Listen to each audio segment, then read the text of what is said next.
할렐루야. 하나님께서 오늘도 우리에게 귀한 날 주셨는데 우리 옆분들 한번 이렇게 한번 격려하실까요? 참 잘하셨습니다.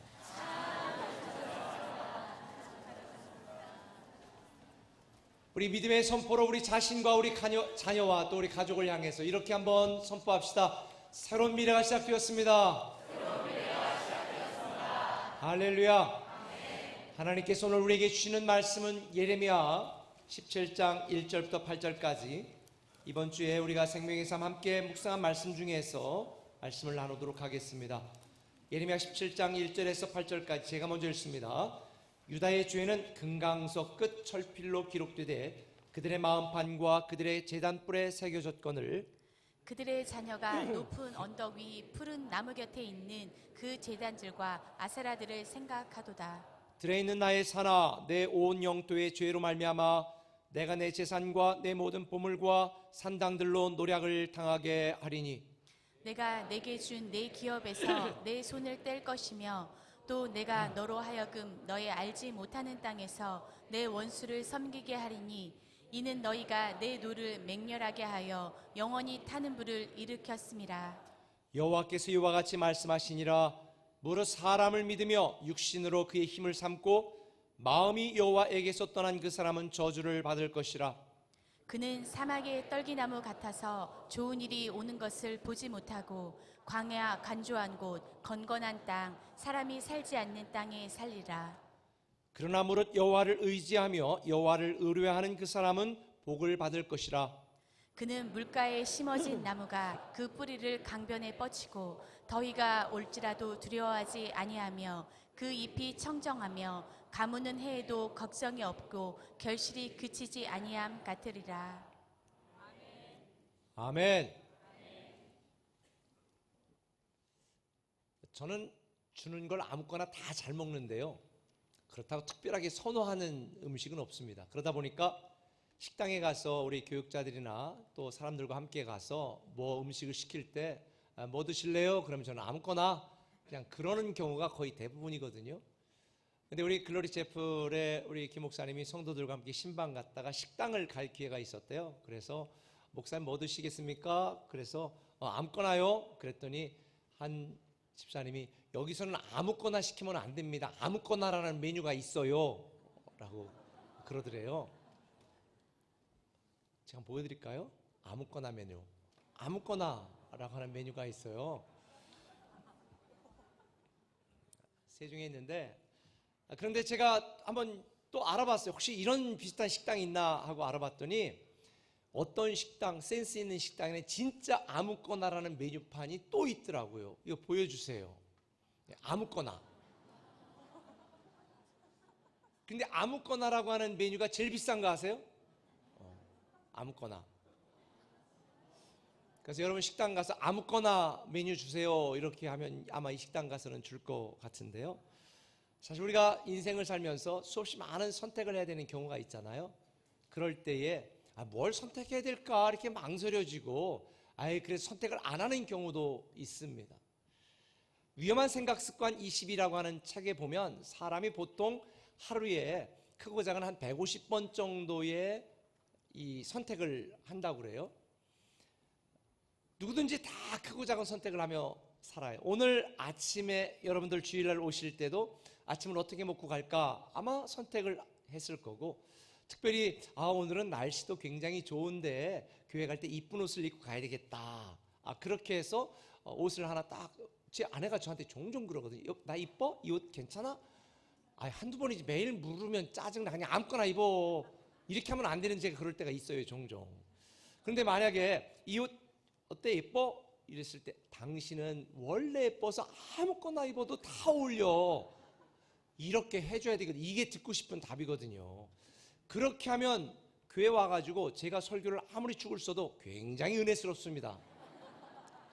뭐 설교 별말 안 해도 그냥 아멘 아멘 하고 굉장히 은혜를 받아요. 그런데 여보 이 옷 나 예뻐? 그랬을 때에 야 호박에 뭐 줄 그른다고 수박 되냐? 아이고 뭘 생겼어야 그냥 아무거나 입어. 이러면 교회 와가지고 제가 막 엄청 열심히 설교하고 막 은혜스럽게 해도 그게 하나도 안 들어와요. 고개 끄덕이는 분은 그러신 거죠? 사실 우리가 일상의 사소한 선택을 넘어서 여러 가지 중요한 선택을 해야 되는 경우들이 참 많습니다. 직장에서도 못 살게 구는 상사에게 한 번 바른 소리하고 치받을까? 아니면 조용히 찌그러져서 그냥 내일만 할까? 뭐 사소한 것부터 중요한 직장을 옮길까 말까, 다닐까 말까, 이런 중요한 선택을 해야 되는 경우도 있습니다.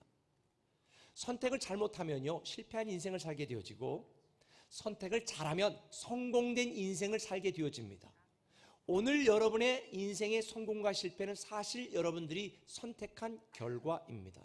그러다 보니까 때때로 한 번의 잘못된 선택이 내 인생을 망칠 수도 있습니다. 한눈에 반해서 결혼했더니 평생 답답함으로 가슴을 치는 분들도 있습니다. 그러다 보니까 인생의 어려운 순간에 잘못된 선택, 나쁜 선택, 더 나아가서 하루에 40명씩 극단적인 선택을 하는 분들도 있습니다. 그러다 보니까 내가 선택을 하지 말아야지 라고 생각하는 분도 있는데, 선택하지 않는 것도 선택입니다. 여러분이 선택하지 않으면 다른 사람이 여러분의 삶을 선택해 살아가게 만들기 때문에 사실은 우리는 바른 선택을 하고 지혜로운 선택을 해야 됩니다. 특별히 신앙인 우리는 신앙을 선택하고 영적인 선택을 해야 됩니다. 그런데 하나님의 택함을 받은 이 예레미야 시대의 남유다 백성들은 불신앙을 선택하고 나쁜 선택을 했습니다. 어리석고 미련한 선택을 했습니다. 그래서 그들은 망하게 되었습니다. 오늘 보면 3절 4절에 보면 이렇게 되어 있습니다. 내 모든 보물과 산당들로 노략을 당하게 하리니 내가 내게 준 내 기업에서 내 손을 뗄 것이며 내가 너로 하여금 너의 알지 못하는 땅에서 내 원수를 섬기게 할 것이다. 내 눈을 맹렬하게 하여 영원히 타는 불을 일으켜 너희는 망하고 수치를 당하고 고통을 당하게 될 것이다 라고 하는 이 가슴 아픈 이야기를 하나님이 자기 백성들에게 하고 있는 것입니다. 하나님이 뭐 잠깐 한눈 파느라고 이스라엘 백성들이 수치를 당하게 아니에요. 하나님이 잠깐 뭐 주무셔서 이스라엘 백성들이 고난을 당한 게 아닙니다. 그들이 선택한 결과로 망하게 된 것입니다.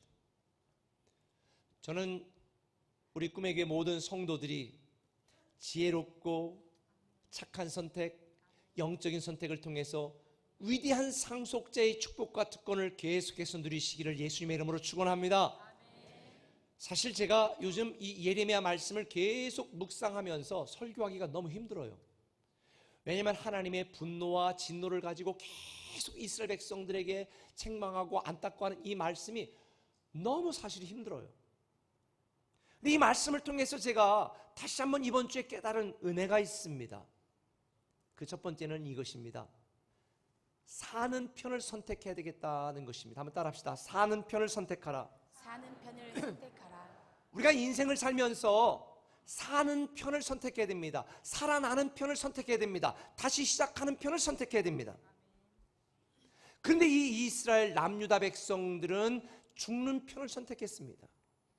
마치 구멍 뚫린 배처럼 침몰해가는 그 배에 타고 승선하는 편을 선택한 것입니다. 그들이 죽는 편을 선택했기 때문에 죽었습니다. 망하는 편을 선택했기 때문에 망해갔습니다. 그러나 우리는 잘되고 사는 편을 선택해야 됩니다. 오늘 우리가 읽은 본문에 보면 망하고 저주받은 그 사람이 소개되어지고 하나님의 축복을 받은 그 사람이 소개되고 있습니다. 특정된 이 저주를 받고 망한 그 사람과 하나님의 복을 받은 그 두 사람을 비교하면서 하나님은 우리가 어떤 선택을 내리며 살아가야 될지를 가르쳐주고 있습니다. 오늘 보면 5절을 같이 읽어볼까요? 어떤 사람이 악한 편, 죽는 편을 선택했을까? 같이 읽습니다.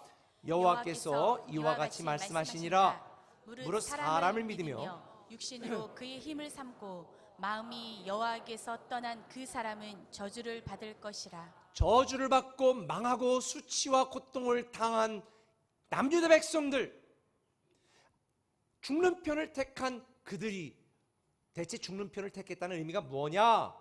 크게 두 가지로 설명을 합니다. 첫 번째는 사람을 믿고 육신을 자기 힘으로 의지했다. 그래서 그들은 죽는 편을 택한 것이다. 여기서 사람이라고 하는 히브리어 단어는 아담이라는 단어입니다.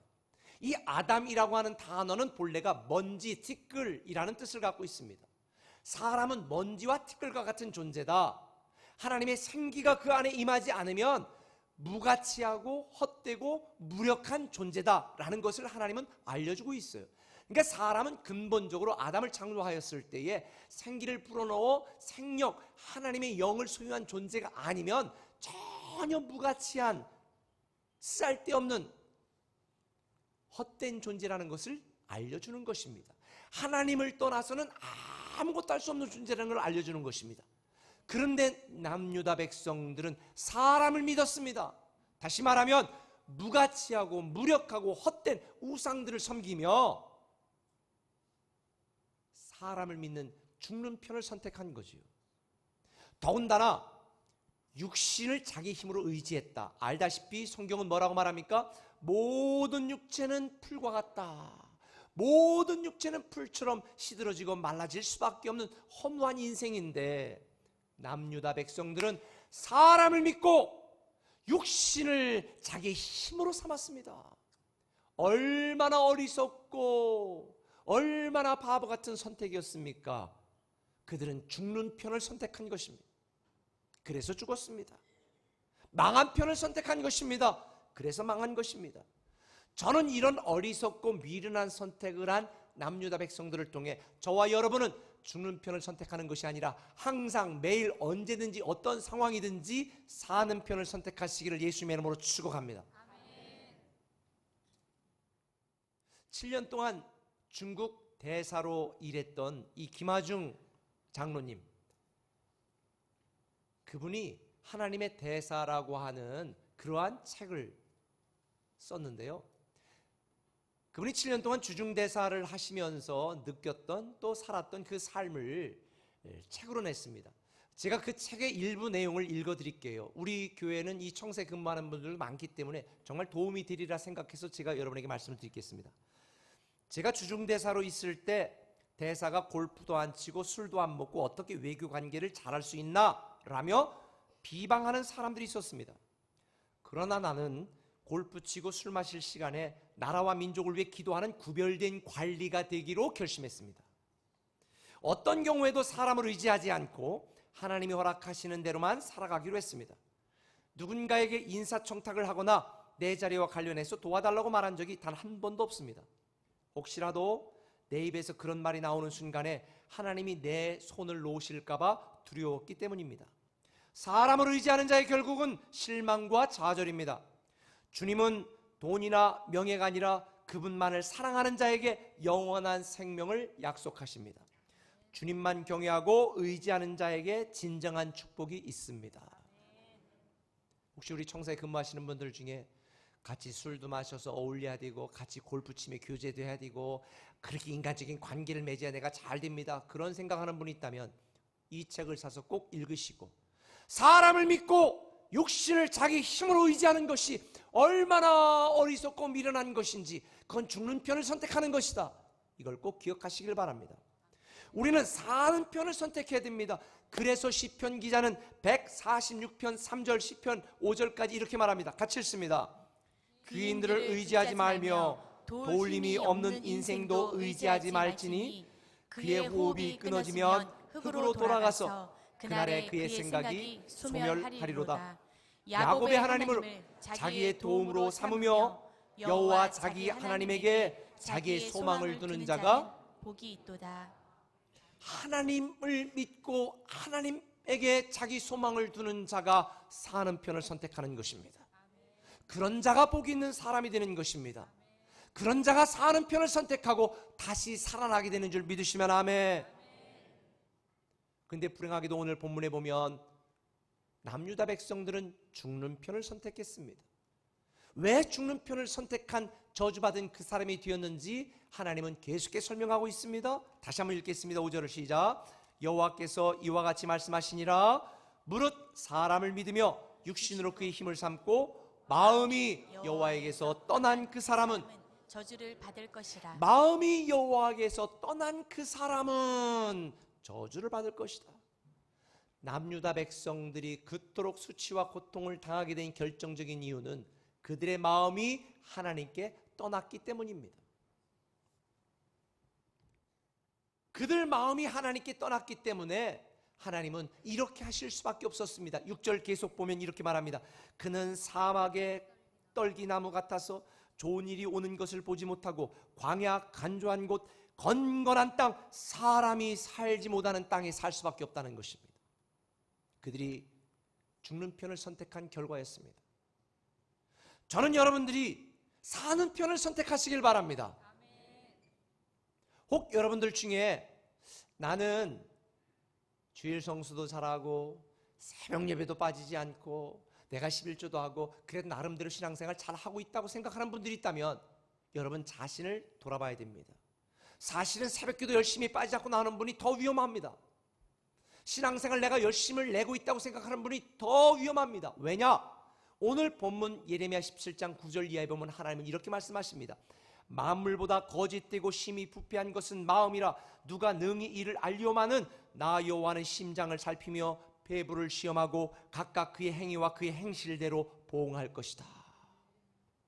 하나님은 우리의 마음을 보시고 배부를 꿰뚫어 보시는 분이기 때문에 내가 정말 하나님을 사랑하고 있는지, 내 마음이 하나님께 있는지, 내가 진심으로 찬양을 하는지, 내가 전심으로 하나님께 예배하고 있는지 하나님은 다 꿰뚫어 보고 있다는 것입니다.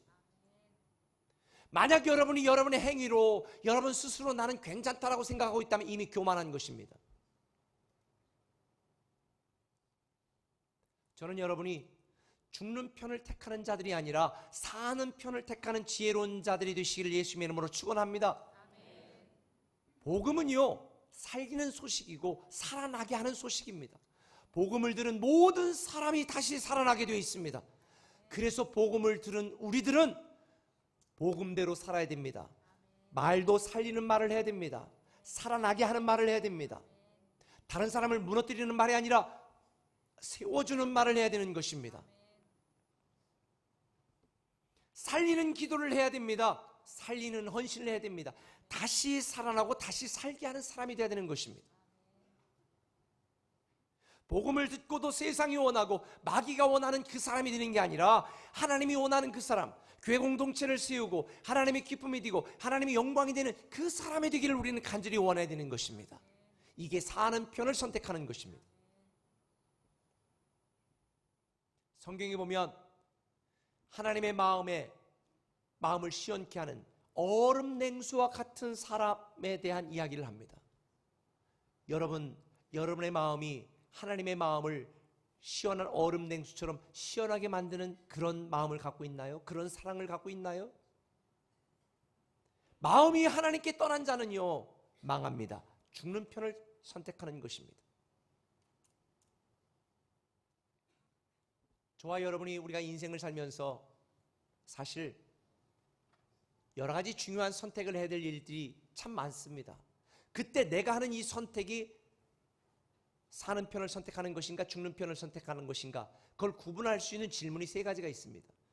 미국의 앤디 스탠리 목사님이라는 분이 사는 편을 선택하고 인생의 중요한 선택의 순간에 이 세 가지 질문을 스스로에게 던져보라고 말합니다. 그 첫 번째는 이것입니다. 과거의 경험에 비추어 지혜로운 길인가? 과거의 경험에 비춰 볼 때 이게 사는 편을 선택하는 것인가? 현재 상황에 비춰 볼 때 이게 지혜로운 것인가? 현재 상황에 비춰 볼 때 내가 도피하고 도망가고 죽는 편을 선택하는 것인가? 이게 사는 편을 선택하는 것인가? 미래의 꿈과 희망을 비춰 볼 때 이게 지혜로운 길인가? 어떤 사람은 미래를 위한다고 하면서 죽이는 말을 하고 죽이는 편을 선택합니다. 어리석고 미련한 선택입니다. 한국 사람들은요, 대부분 너 죽고 나 죽자 이런 생각을 갖고 있습니다. 우리 한국의 옛날 속담에 못 먹는 감 찔러나 보자.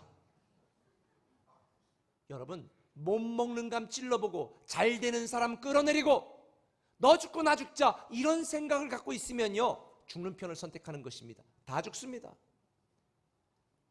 그러나 돈 벌어서 기여하고 성공해서 출세해서 하나님의 영광이 되고 못 먹는 감이라도 남이 먹을 수 있도록 잘 대접할 수 있는 이런 살리는 생각, 살리는 말, 살리는 믿음, 살리는 편을 선택하는 자는요, 위대한 상속자의 축복을 누리게 되는 줄 믿으시길 바랍니다.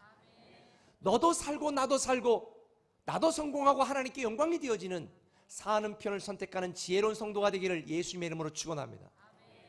제가 오늘 본문을 통해 또 한 가지 깨달은 건 이것입니다. 좋은 편을 선택하자는 것입니다. 한번 따라합시다. 좋은 편을 선택하자. 좋은 편을 선택하자. 좀 전에 말씀드린 것처럼 저주를 받는 그 사람이 등장하고 하나님의 복을 받은 그 사람이 소개되어집니다. 7절을 같이 읽어보겠습니다.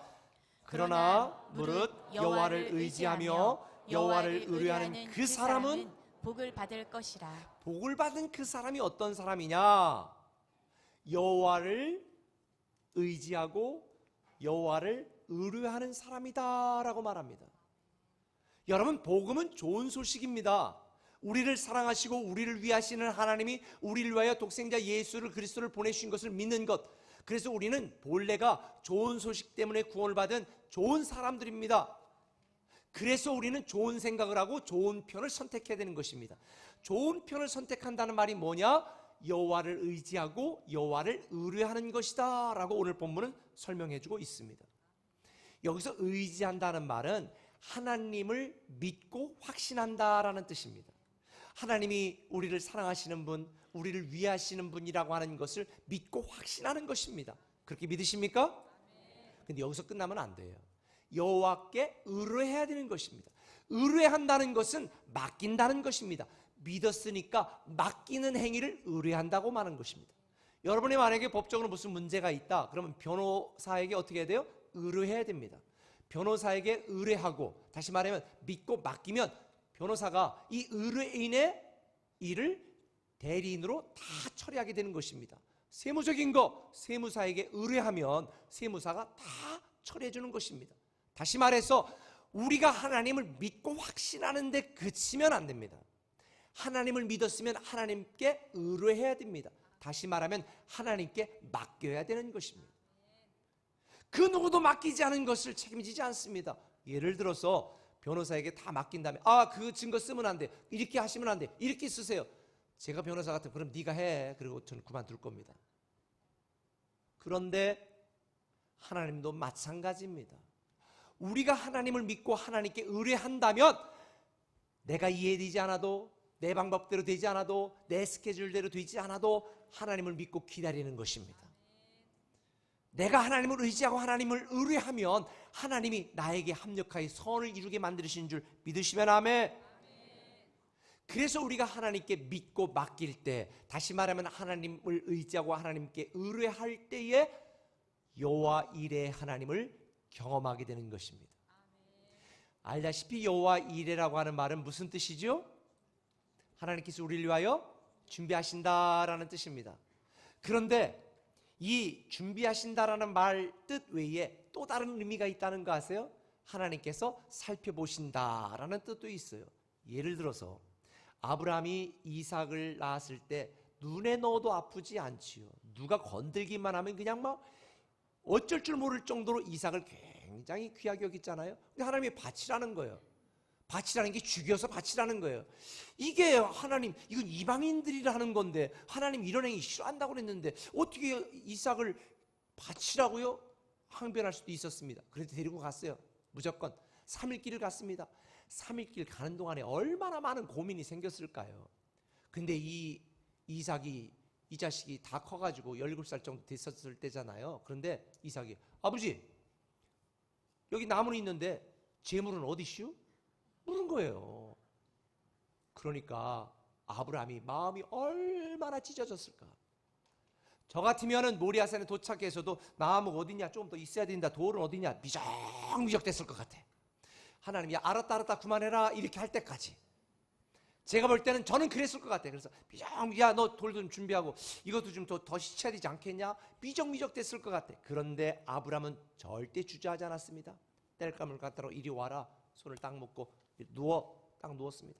그리고 칼을 들고 그냥 바로, 그때 하나님이 얼마나 급했든지, 야야 아브라함아 보면 2번이나 불러요. 아브라함아 알았어 됐어. 내가 내 독자 이삭도 아끼지 않은 줄을 내가 알았으니 그리고 내 눈을 돌려봐라. 순양이 있다. 순양을 드려라. 하나님은 아브라함이 명령하셨을 때부터 3일길을 걸어오는 동안에 그가 이삭을 어떻게 바치는지 어떻게 행위를 하는지 다 살펴보고 계신 거예요. 그리고 아브라함이 억지로 하기 싫어서 마지못해 하는 게 아니라 진심으로 하나님을 믿고 신뢰하여 이삭을 드린다는 걸 살펴보신 뒤에 그거를 딱 아시는 순간 It's okay 됐어. 그리고 옆에 순양을 드려라. 이게 여호와 이레입니다. 하나님이 지금 여러분을 보시면 어떻게 하실까요? 여러분의 기도하는 모습, 여러분이 섬기는 모습, 여러분이 예배하는 모습, 여러분이 헌금하는 모습을 보시고 저거 마지못해 하는데, 저거 억지로 하는데, 지금 아까워하며 하는데, 저거 의무적으로 하는데, 지금 형식적으로 하는데, 저거 습관적으로 하는데, 이렇게 살펴보신다면 하나님이 우리에게 어떻게 여호와 이레의 축복을 누리도록 만들어 주시겠습니까? 이스라엘 백성들은 하나님을 섬긴다고 하나님께 드린다고 했지만 거짓 것, 가짜 것, 눈먼 것, 병든 것 형식적으로 했습니다. 하나님은 우리의 마음과 피부를 꿰뚫어 보시는 분이십니다. 지금 우리가 예배를 드리는 것도 다 살펴보고 계십니다.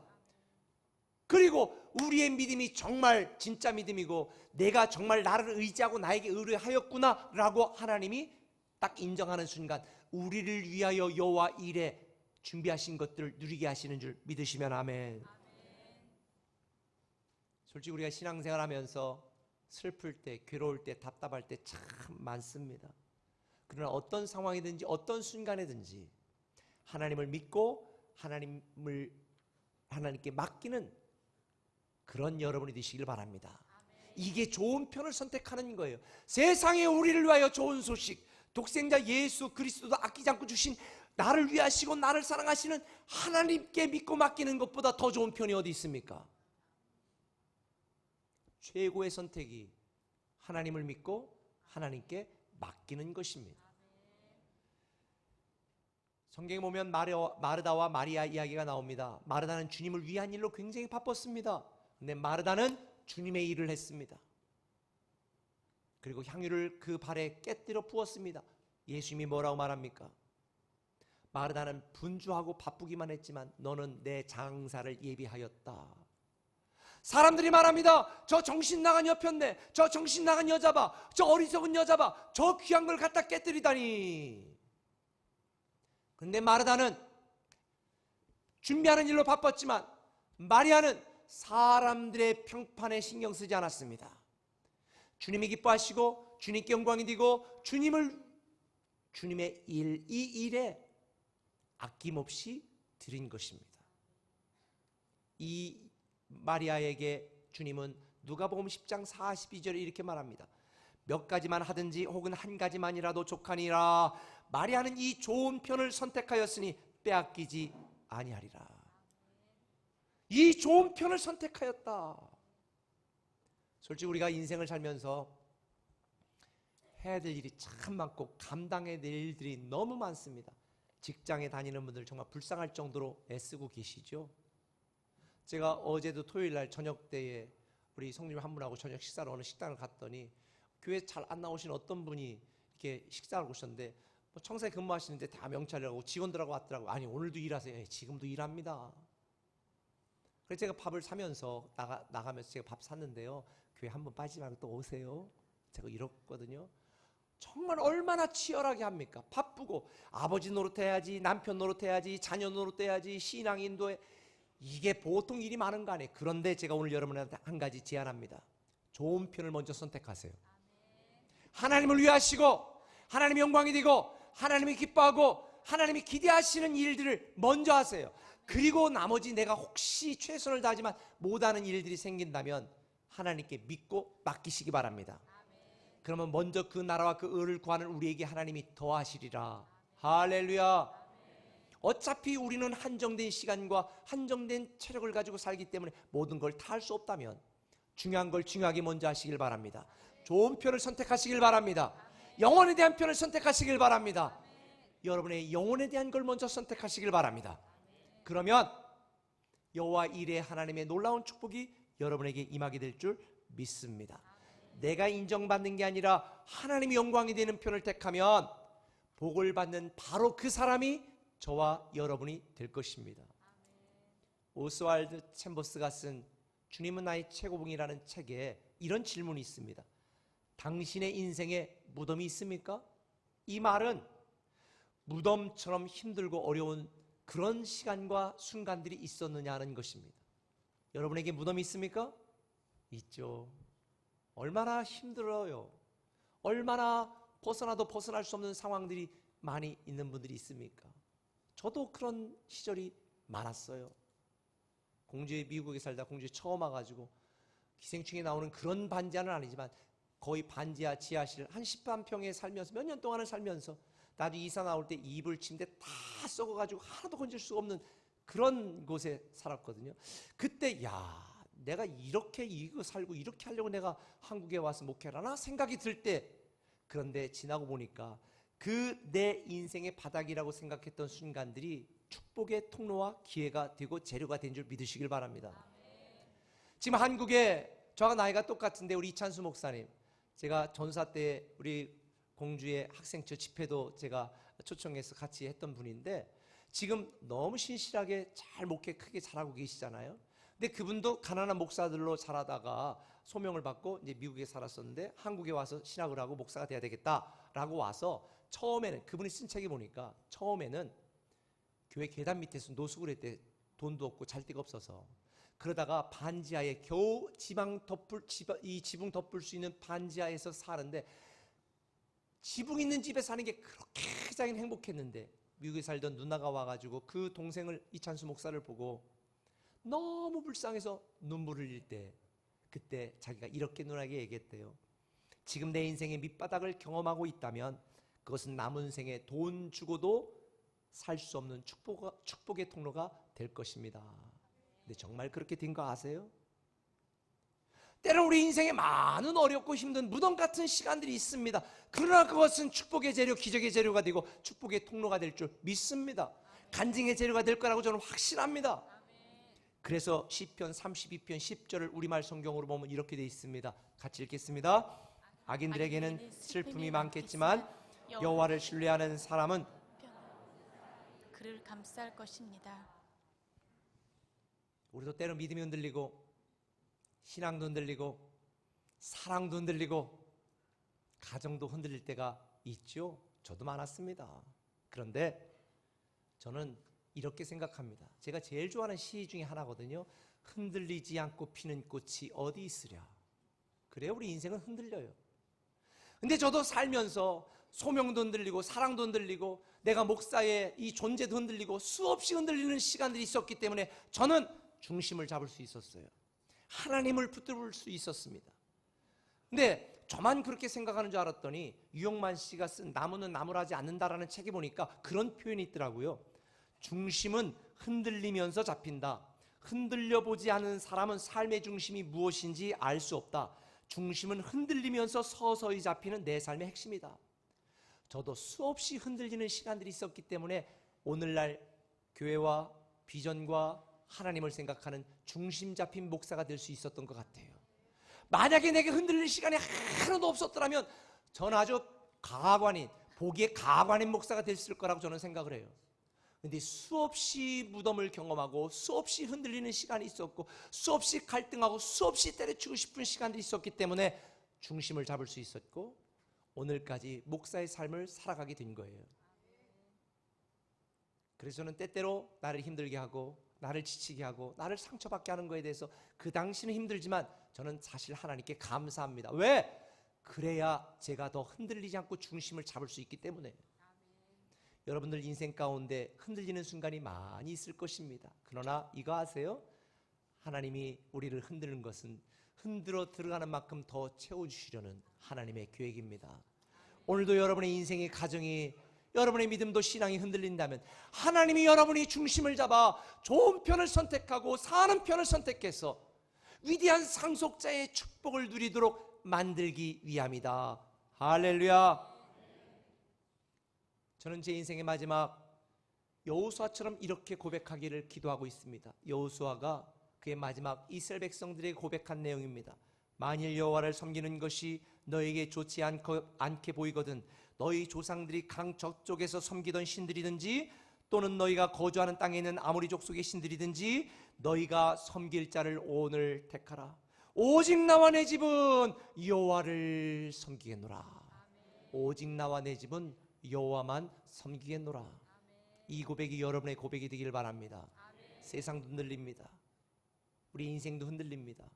그러나 그건 여러분이 흔들려 쓰러지라고 흔드는 것이 아니라 하나님 중심으로, 신앙 중심으로, 믿음 중심으로 살라고 흔드는 것이니 저는 변함없는 여러분의 믿음으로 사는 편을 선택하시고 좋은 편을 선택하셔서 하나님을 믿고 의지하고 하나님으로 여러분의 힘으로 삼아서 여호와 일의 놀라운 축복을 때마다 일마다 경험하시기를 예수님의 이름으로 축원합니다.